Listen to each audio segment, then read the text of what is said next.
Start that. Great. Okay. Well, welcome everyone. Thank you for being here. We are excited about this grant opportunity and wanted to make sure folks in our region were as aware as possible as they could be about this opportunity. There's been a few other webinars about this grant opportunity, and I'm gonna try to put some more context around it in our region when I discuss it. But I'll back up a second. So welcome, my name is Alicia Cox. I am Executive Director of Yellowstone-Teton Clean Cities.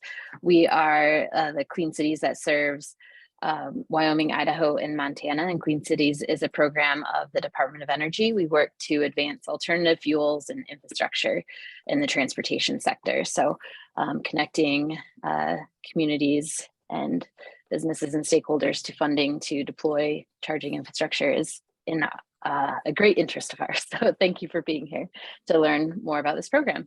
And we are also joined today by John Smart with Idaho National Laboratory. So I'm going to speak a little bit about the program itself, and then John, who is facilitated the development of the minimum standards, will go into detail about that afterwards. So I'll pass it along to him after that, and what he's going to provide will add context to what I'm talking about as well. So yeah, and so we have a lot of folks on the call, and I want to help this, facilitate some useful connections. So we don't have enough. There's too many people, I think, to go around and do introductions. But if folks in the chat could just list your name, who you're with, and your interest in today's webinar, I think that would be helpful, and maybe there could be some connections made in the chat, and it might be relevant post presentations here. And we'll both present, and then we'll do some Q&A after as well. And then questions, I'm not the person who wrote this grant, so I may not know the answers to many of the questions that you may have. I'm just going to do a general overview, and we can get back to you with some if we don't know the answer to some of your questions. But with that, I am going to get right into it. Okay, so the charging and fueling, I have two screens up, so I'll be looking over here. I apologize, you'll be seeing the side of my head, but that's why I'm looking over here. So the charging and fueling infrastructure discretionary grant program. This was developed through the bipartisan infrastructure law. And a lot of folks have heard about the NEVI program, which the states are getting funding to deploy along alternative fuel corridors. And this is a different program. It's a discretionary grant program, and this is helpful for communities. I see this as a great opportunity for our region. So I'm going to just go into this here. Okay, so the purpose of this program is to accelerate electrified and alternative fuel transportation systems. So there's a lot of focus on electric vehicle charging infrastructure, but it also helps promote infrastructure for hydrogen, propane, and natural gas. So the grant, this is just a high level overview to begin with, but the grant has two distinct funding categories. So there's the community grants as well as the corridor grants. And so the community grants can be, I'll get more into some of these details, but this is just looking at the charging infrastructure needs of your specific community. And the corridor grants, this is the discretionary grant program that can fund charging infrastructure that is located along the alternative fuel corridors. So it's just a different funding source that can still support the build out of the infrastructure on those corridors, in addition to what NEVI is also doing. I think we do have a few folks from Montana and Wyoming on the call that, if there are NEVI questions at the end, may be able to answer that and how these kind of, could potentially work in tangent with one another. So this year there's $700 million available, and it's evenly split between these two categories. So $350 million for each. Applications are due the end of May. So we wanted to get this webinar out here so I think, that comes up quick. So once this grant is, or this webinar is over, I'm sure many of you have already been in the planning phases, but continue to move forward as quickly as possible. So the communities grant has a minimum of $500,000 and a maximum of 15 million, and the corridors have a minimum of 1 million without a maximum. And the applicants must provide a 20% match. So that's 80% federal funds, 20% match from the applicant. That's the bare minimum. Of course, you could provide more of a match if you're interested. Eligible. Oh, go ahead. Pardon me, there's a question in the chat that I also have as to whether the slide should be updating. We're still seeing the title slide. They should be updating. I'm thankful you just said that.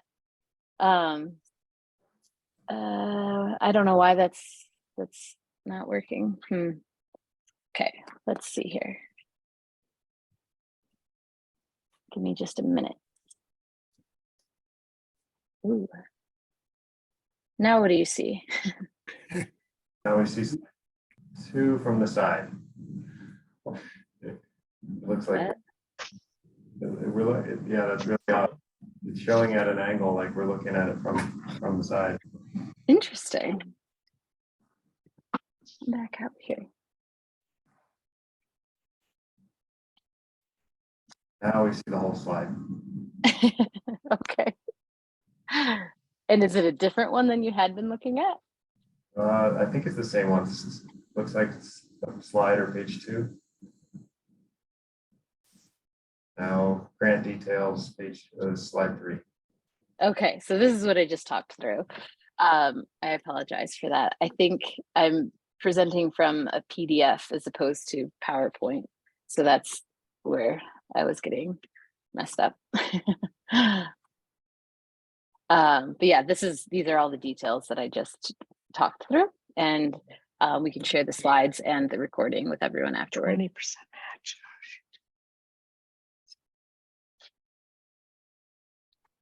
Okay, and the eligible infrastructure is electric vehicle charging, hydrogen fueling, natural gas fueling, so compressed natural gas or liquefied natural gas, or propane fueling. Propane fueling, I think, has to, it can only fuel medium and heavy duty vehicles.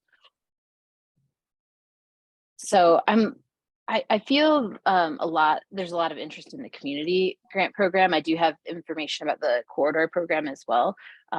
The presentation is more focused on the community grant program. So if you have questions about the corridor later, we can discuss offline too. So the community grant program, its main goal is to reduce greenhouse gas emissions and expand or fill gaps in access to charging or alternative fueling infrastructure. And then the corridor grant program is to support the build out of charging or other alternative fueling infrastructure along designated alternative fuel corridors. This right here is just a map of the already designated alternative fuel corridors throughout the country. These have been designated by state DOTs through, I think it's been 6 or 7 rounds. So somewhat yearly, there's an opportunity for a state to nominate these corridors that the state themselves feel are kind of the best, pathways through the state.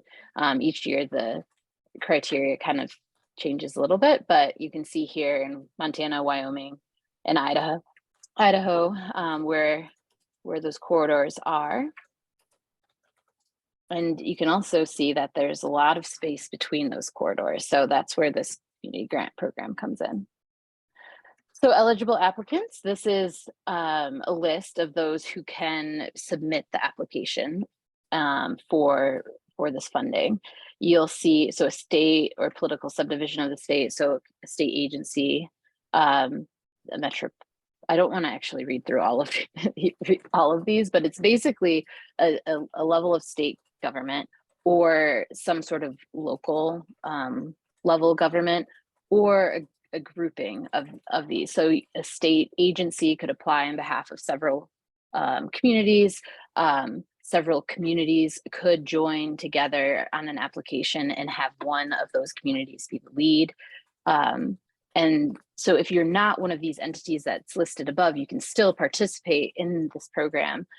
So if you're, a private business, but you still have parking that can be publicly accessible, you can reach out to one of these entities that you think might be applying and try to participate in that program. Same with federal agencies. There just needs to be, one of these eligible applicants submitting the application.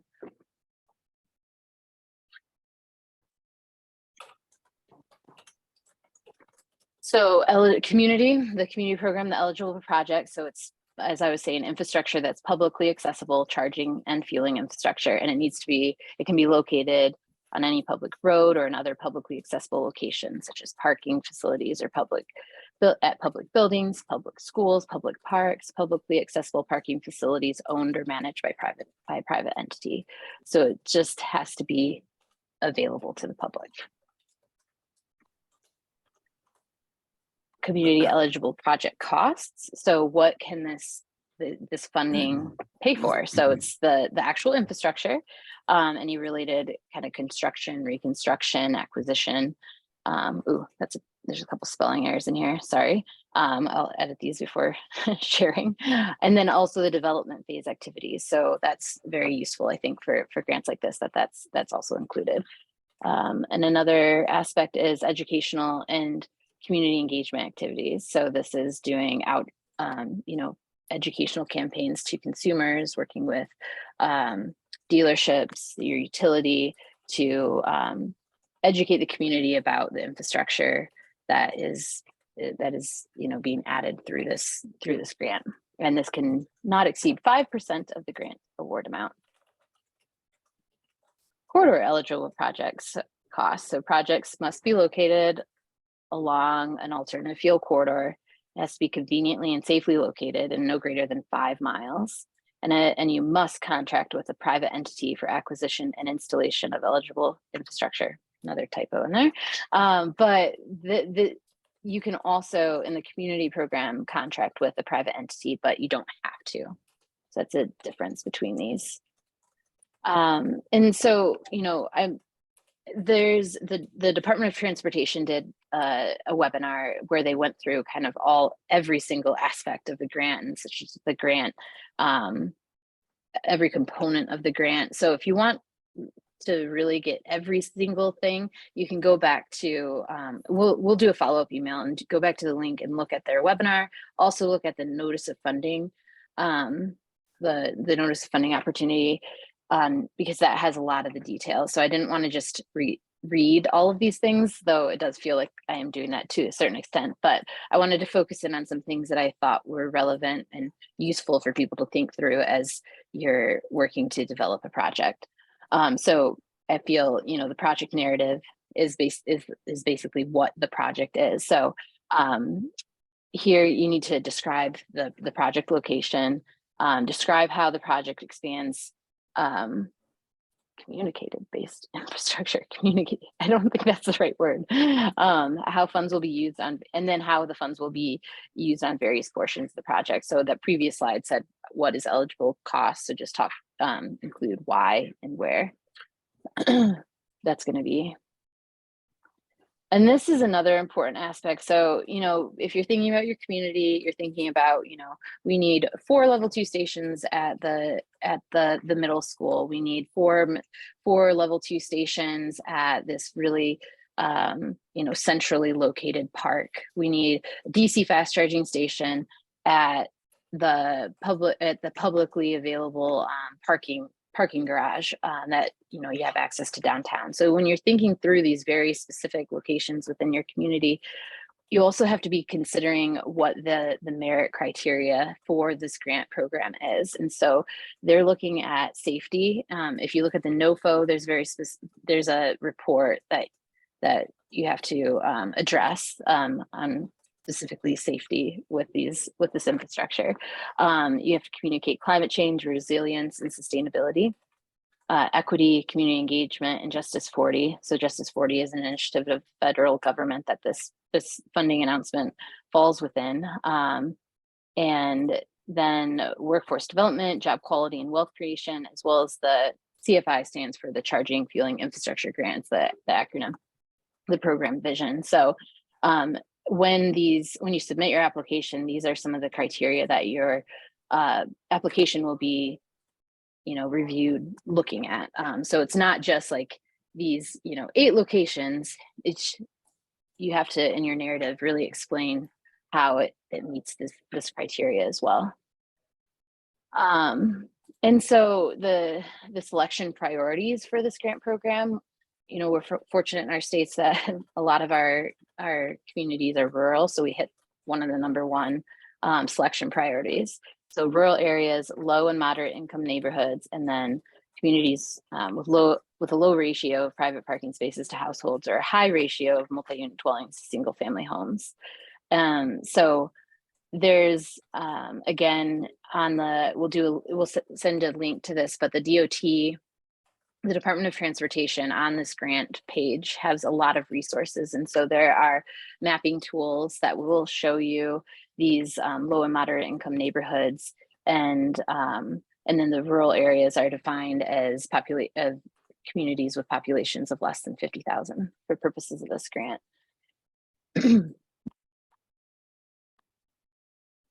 And,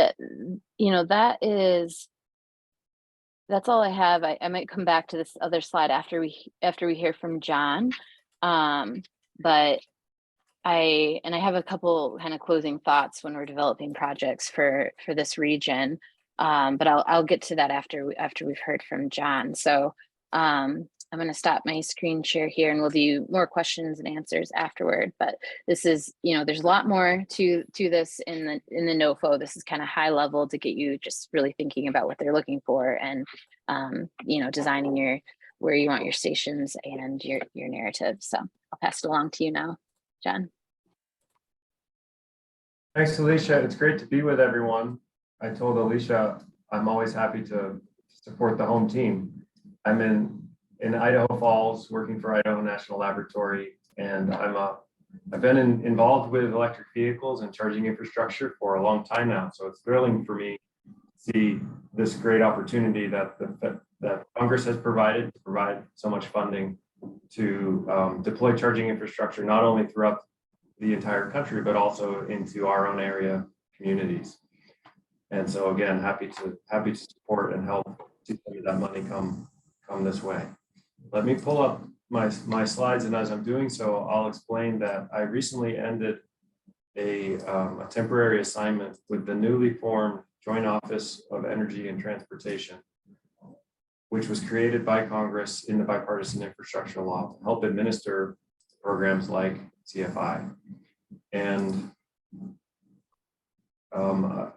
I'm no longer with the office, so I can't speak on behalf of the office, but everything that I'm sharing with you today is a matter of public record, so I'm happy to go through it.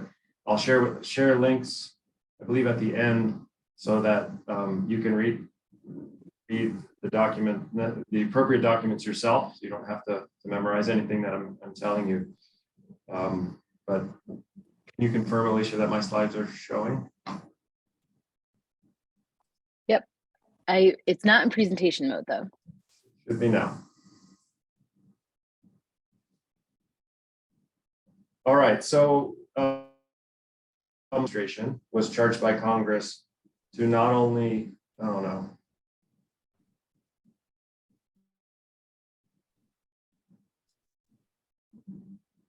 Can you still hear me?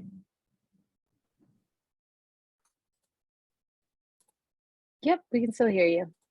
Sorry, I'm getting error messages.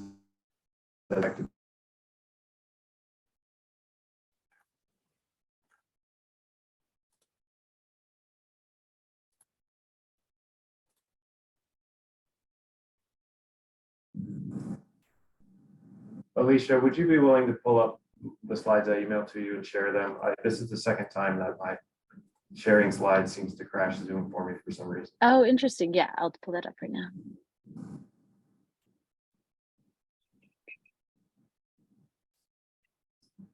So in the bipartisan infrastructure law, Congress directed the Federal Highway Administration not only to manage the funds that they appropriated, $5 billion for NEVI, $2.5 billion for CFI, but also to create what Congress said is described as minimum standards and requirements for the charging stations that would be funded by DOT programs.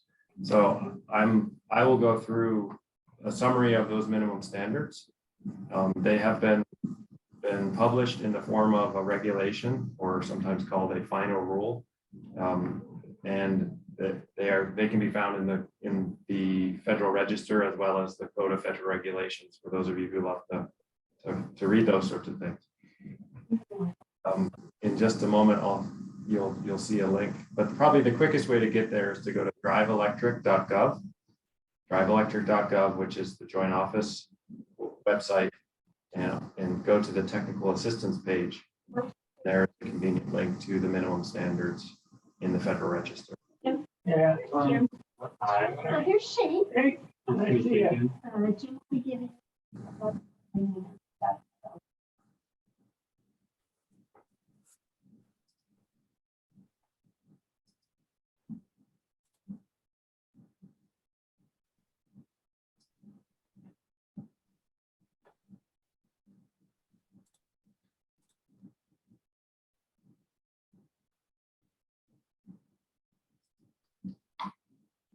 Thanks, Alicia. We're now seeing it in presentation or viewer mode, presenter view, which gives the notes and the timer and so on.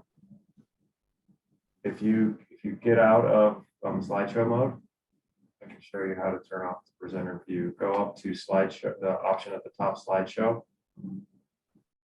which is, yep, right there. And then somewhere there's a checkbox that says turn off presenter view. Where did it go? All right, try clicking play from start and see if it will come up. The button on the far left. There we go. All right, perfect. Next slide, please. So here is the a really long link to the Federal Register, but again at the bottom, driveelectric.gov. If you want to now go directly, type in states-communities, and you'll see a link to the Federal Register page. So next slide. There are a number of different sections, as they call them, in this regulation that talk about all manner of issues pertaining to charging stations and their deployment, installation, and operation. I'll go through some, but not all of these, hopefully hitting the high points, but happy to take questions afterwards. Next, please. So the purpose of this final rule or regulation is to prescribe minimum standards and requirements for Alicia's family. Now we can see your desktop. She has a great photo, by the way.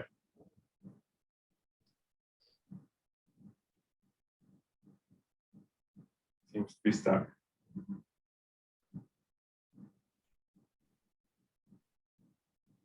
Sorry, everyone. I don't understand. Hold on just a second.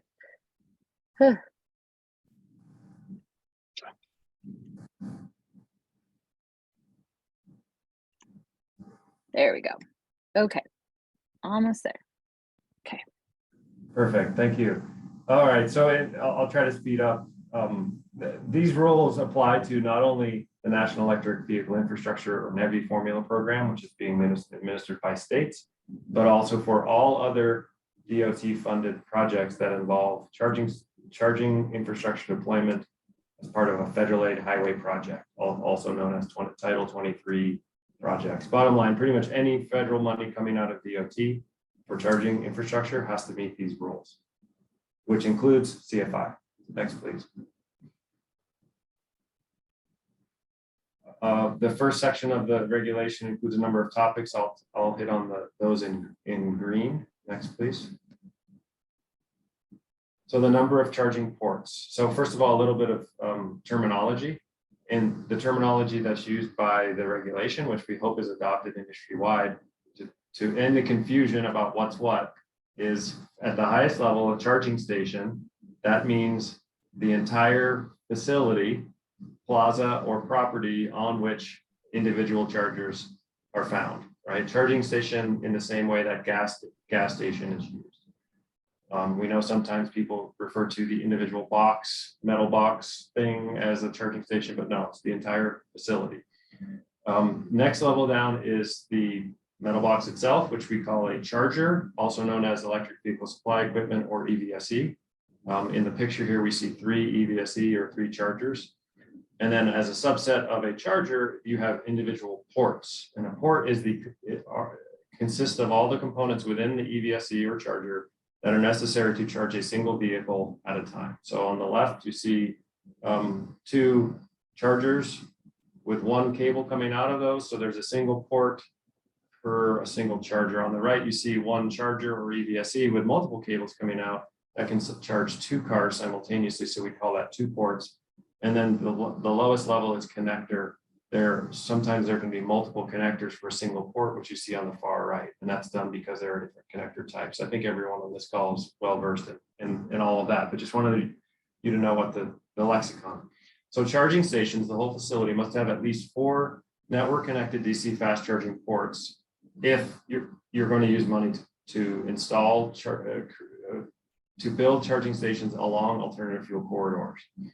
If you're not going to build on an alternative fuel corridor or designed to serve users, those traveling on an alternative fuel corridor, there still need to be 4 network connected ports, but they can be either DC fast or level 2 or some combination thereof. So, and by the way, when I say 4, I don't mean that that's the single solution for everyone. I should emphasize at least 4.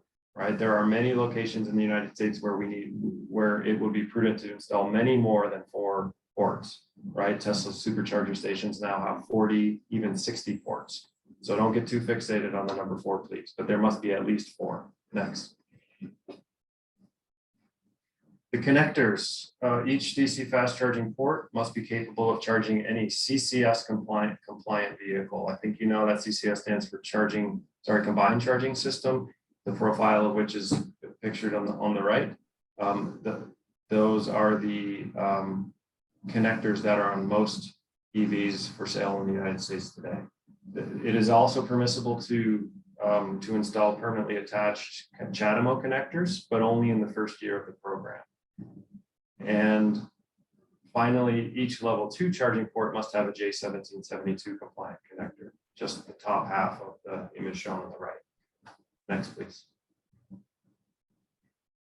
Power level is defined. So DC fast chargers must have an output voltage of at least 250 volt minimum and at least a 920 volt maximum. When the fast chargers are located along and designed to serve alternative fuel corridors, they must be capable of a continuous power delivery rating of at least 150 kilowatts simultaneously from each port. So if there are 4 ports, each must be able to put out 150. If there are 20 ports, same thing, right? And then the next bullet is probably the key. Chargers must be capable of supplying power according to an EV's request for said power up to 150 kilowatts. So if a vehicle shows up, it asks for 150 kilowatts, the charger must be capable of providing it.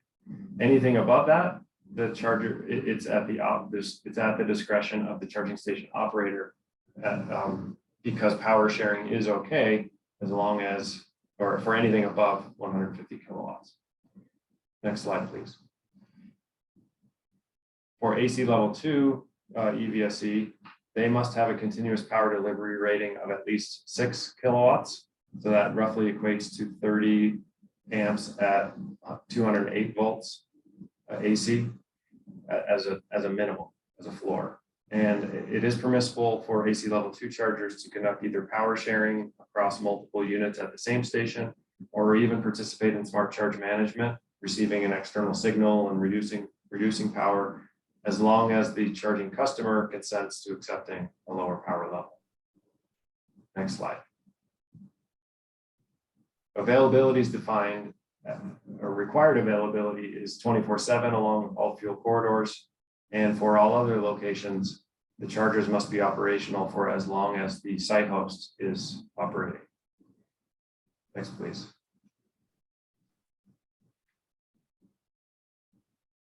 Unless charging is permanently provided for free at a charging station,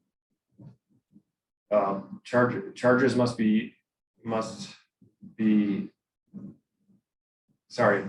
payment methods must be provided to allow charging as follows. A contactless payment method must be enabled at the charging station that accepts major debit and credit cards. So in layman terms, that means a tap or a contactless credit card reader must be installed in the station.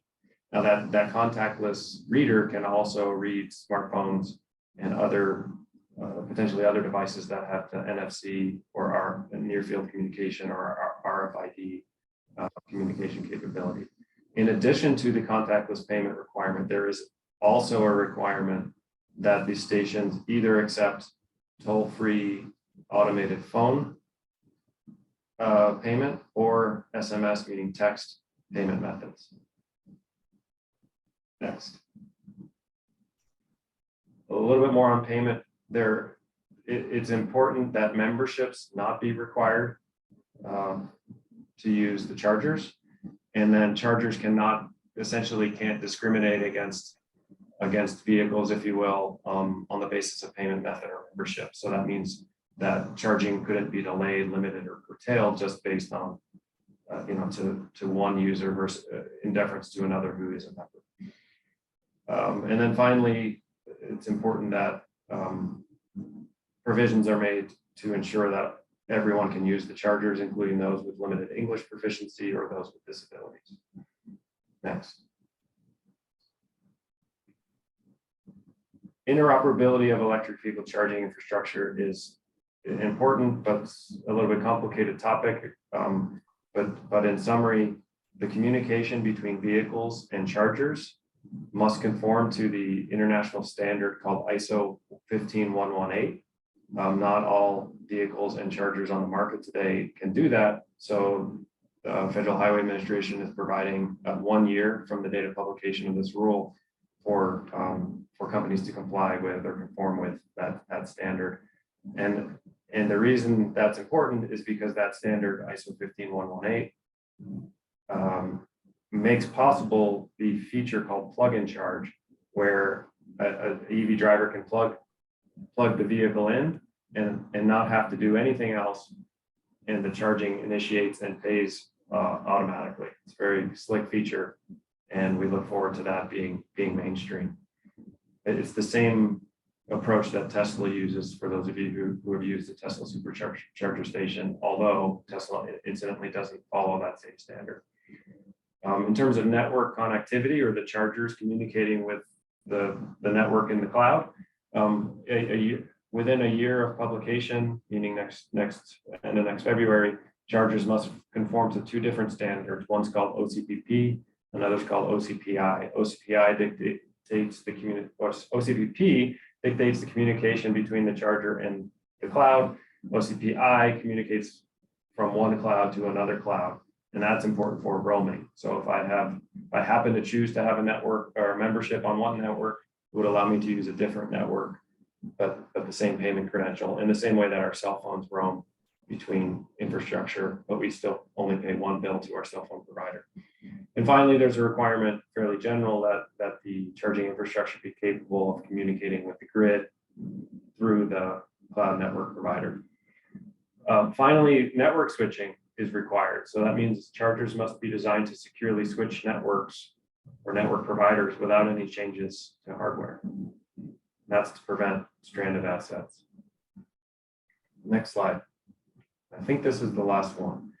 Remaining sections, there's a bit on signage that basically says that thou shalt comply with the Manual on Uniform Traffic Control Devices for Streets and Highways, and UTCD, which is essentially the Bible for all street signs in America, that managed by Federal Highway Administration.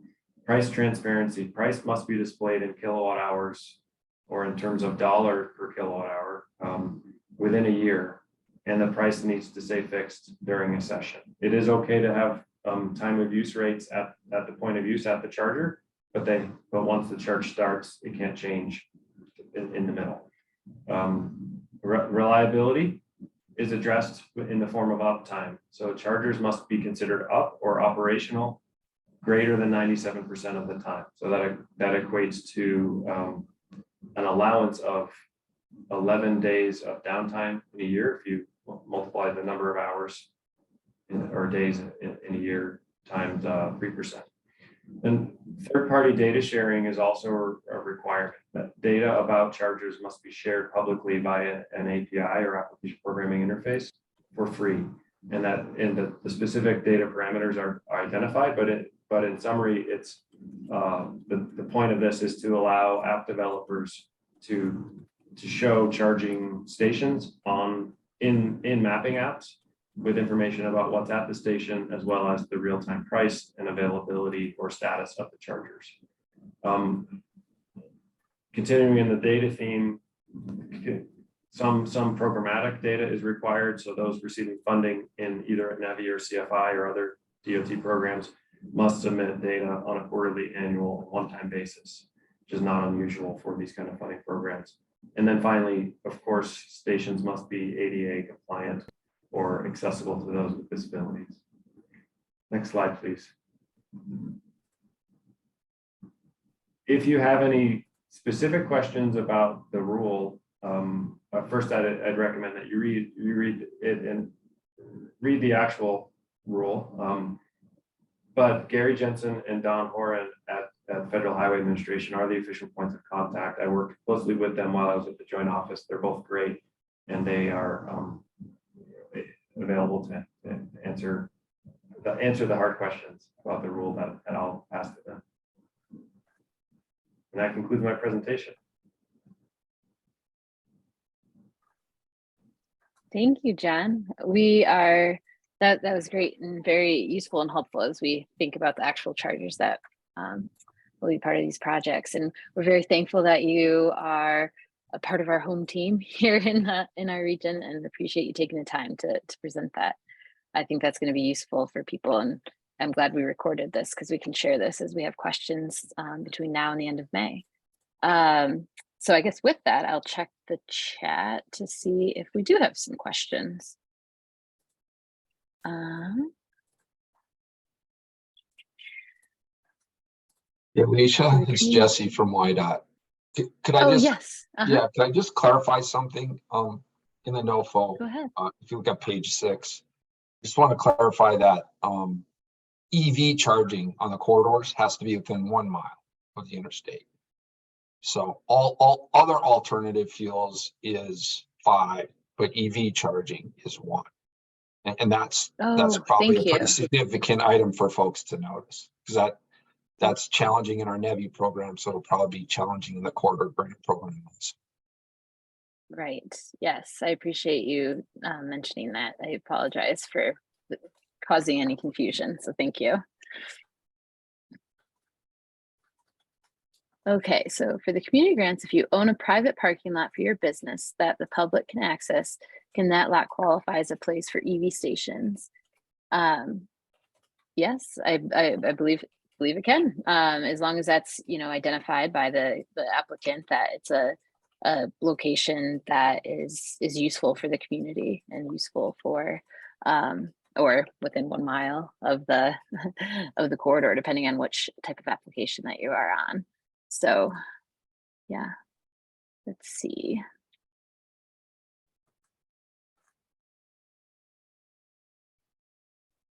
Okay, so there's some comments. And looks like a lot of, if anybody actually, I see a lot of folks, I'm scrolling through and I'm just seeing people's names and who they're with and that sort of thing, which is great. I asked everybody to do that. But if you have any questions, could you raise your hand or type them so they pop up right at the bottom of the chat so that we're aware. And while we're waiting for questions, I did have just kind of some thoughts about our region. And this is a really historic moment to have this much funding coming out of the federal government to provide this type of infrastructure throughout the country. And if showing, I meant to have a map up of showing the infrastructure that's throughout the country, and you can still see that the map is like, it's crazy populated. It's like that's everywhere, and then we still have a lot of open areas in our region. So I do think, I'm hopeful that the federal government sees that and recognizes that our region could use these federal funds to really fill in a lot of these rural areas. So, our states, we have a lot of rural communities that aren't on the corridor. We have a lot of tourist travel coming through our states that I think, you know, having applicants come from these communities that are, you know, gateway communities to the national parks and serving different, you know, tourist attractions throughout our states is going to be really valuable, considering that's also included in some of the NEVI state plans, which in the NOFO does, it is requested that you know, relate your narrative to some of the state planning that's already happening. We also have a lot of commuter travel, and then there's also not a lot of level 2 charging station at schools or multi-unit dwellings in our region. So there's a lot of opportunities, I think, for our communities to look at and fill out a lot of these gaps that we have. And when I was talking about eligible entities, I do think that some teaming arrangements would be useful in our region, where we have multiple cities working together on one application, considering a community grant application has to be at a minimum $500,000. So if you're, you know, a small rural community and you only really see it useful to have maybe 4 level 2 stations at a public parking garage or a public parking lot, but you don't have a need for others, I think it is helpful for groups to come together, because that's not going to get you to $500,000. So those are just a couple comments that I have, and it looks like some questions are coming in. Can you show again the slide that shows the entities that can apply for the community grant? I will try. I'm struggling with getting the slides to show up on my screen today. I will do that in a moment. And then Sandy, is there anything to be done that would allow for installations off of currently designated corridors you may be addressing, Alicia? Is there anything to be done that would allow for installations off of current? Alicia, I can take that one as you're pulling the slide. Okay, great, thanks. There are 2 parts of, just to recap, there are 2 parts of the CFI program. One is, as you suggest, specifically focused on alternative fuel corridors. And you're right that in that portion of the program, the charging state infrastructure and all fueling infrastructure must be deployed on the corridors. But the other half of the program is specifically intended for communities, regardless of distance from corridor. And so it's exactly half of the funding, 1.25 billion. That is eligible for really any kind of installation. And I'll take a moment to get on a soapbox I like to get on. We've been hearing a lot in the news, and we've been hearing a lot from out of the Joint Office or out of other places in the federal government about the importance of DC fast charging on corridors. But I want to share with you the importance of charging in a lot of other places as well, and also reassure you that that DOE, DOT, and the Joint Office understand that I like to liken public charging or charging in general for EVs as a tree, where a large tree has to have large roots. Think of that as home charging. There needs to be a lot of charging at home. The strong trunk is the backbone of DC fast charging along corridors and also in communities. But then the branches and the broad branches and leaves represent level 2 or slow charging in the community at places where vehicles will be parked for long periods of time. All of that is important and necessary to make it, to provide a convenient charging experience for all of us. I like that.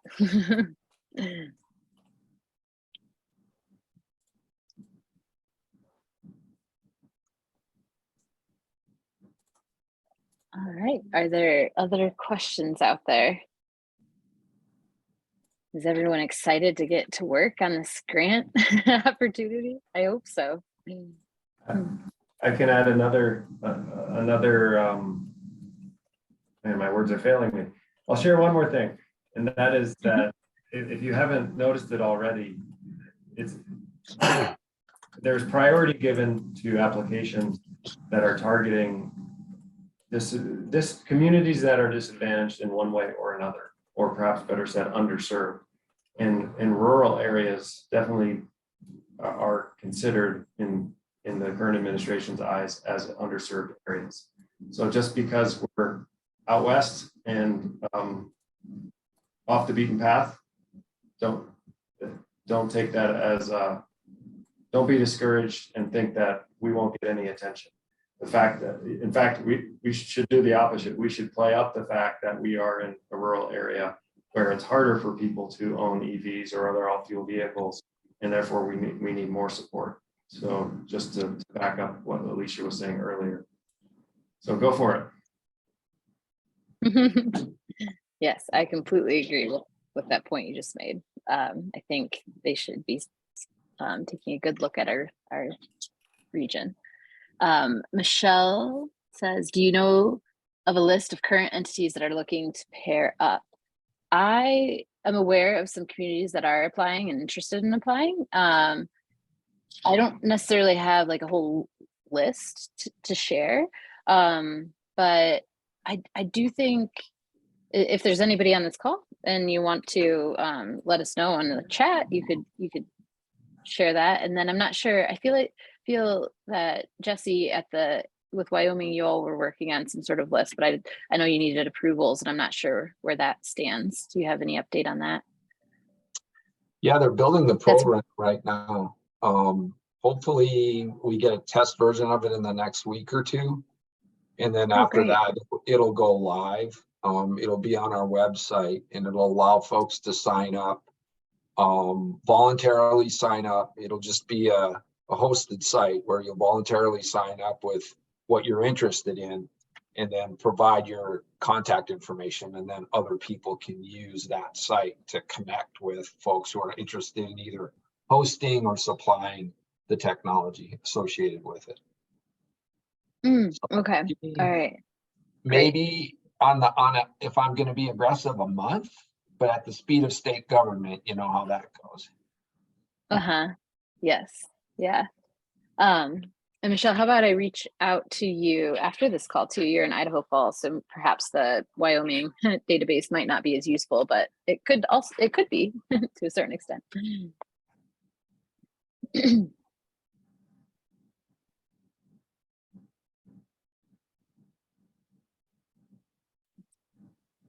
All right.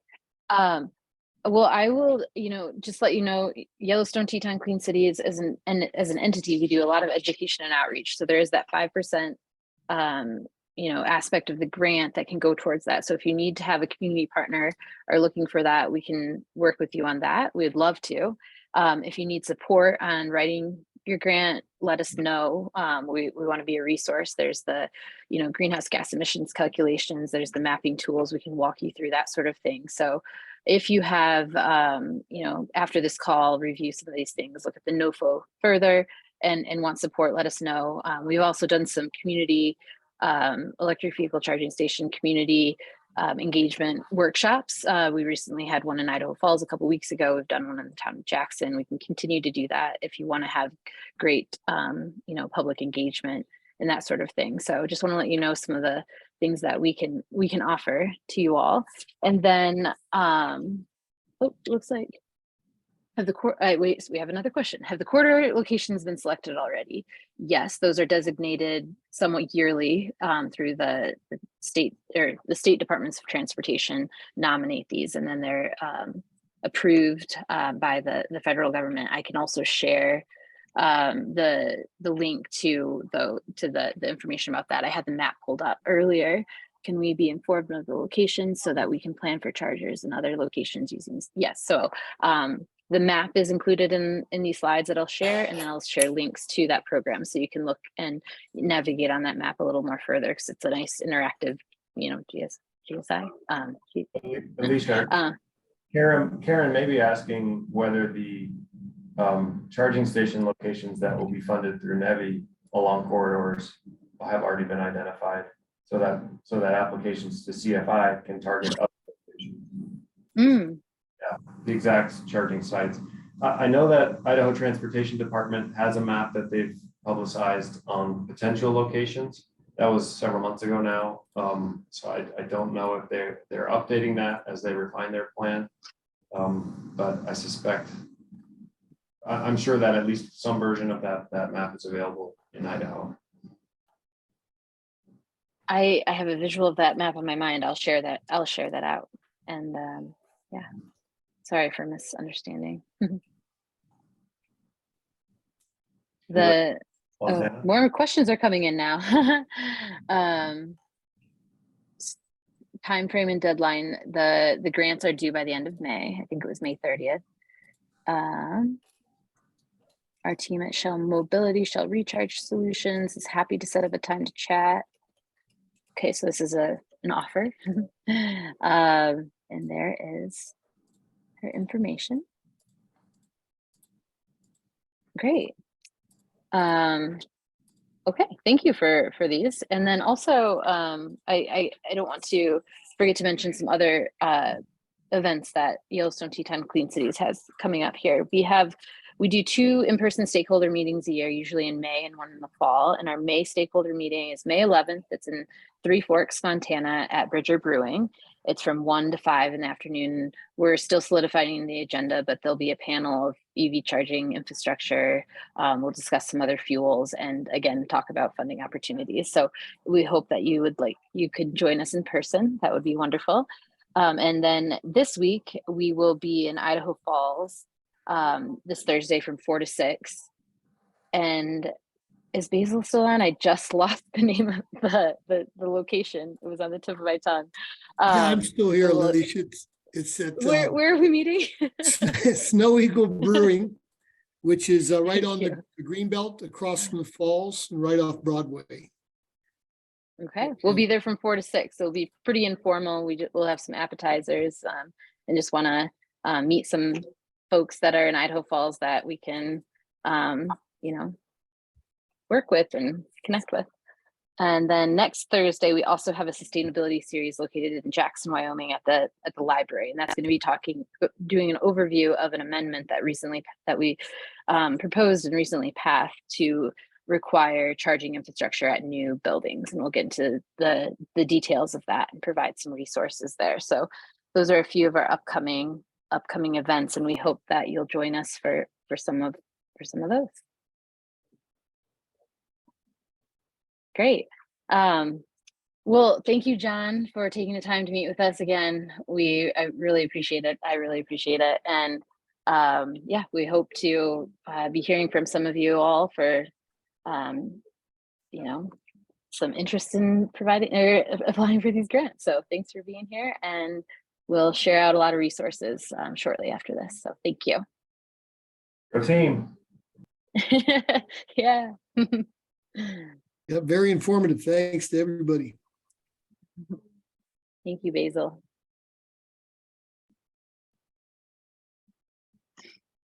Okay.